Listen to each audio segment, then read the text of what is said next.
সূরা আল ফাজর আয়াত ১ ওয়াল ফাজিরি। অনুবাদ শপথ ফজরের। সূরা সম্পর্কিত তথ্য। হাদিসে এসেছে রাসূলুল্লাহ সাল্লাল্লাহু আলাইহি ওয়াসাল্লাম মুআজ রাদিয়াল্লাহু আনহুকে বলেছেন, মুআজ, তুমি কেন সূরা সাব্বিহ ইসমা রব্বিকাল আলা ওয়াশ-শামসি ওয়া দুহাহা ওয়াল ফাজর আর ওয়াল লাইলি ইযা ইয়াগশা দিয়ে সালাত পড়ো না?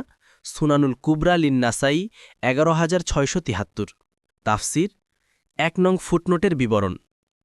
শপথের ৫টি বিষয়ের মধ্যে প্রথম বিষয় হচ্ছে ফজর, অর্থাৎ সুবহে সাদেকের সময়, যা উষা নামে খ্যাত। এখানে কোন ফজর উদ্দেশ্য নেওয়া হয়েছে এই ব্যাপারে কয়েকটি মত রয়েছে। ১.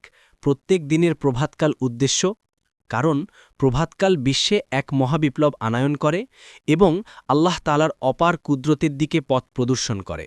২. এখানে বিশেষ দিনের প্রভাতকাল বোঝানো হয়েছে।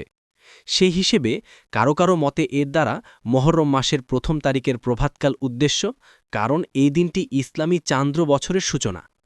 কেউ কেউ এর অর্থ নিয়েছেন জিলহজ মাসের ১০ম তারিখের প্রভাতকাল, ফাথুল কাদির।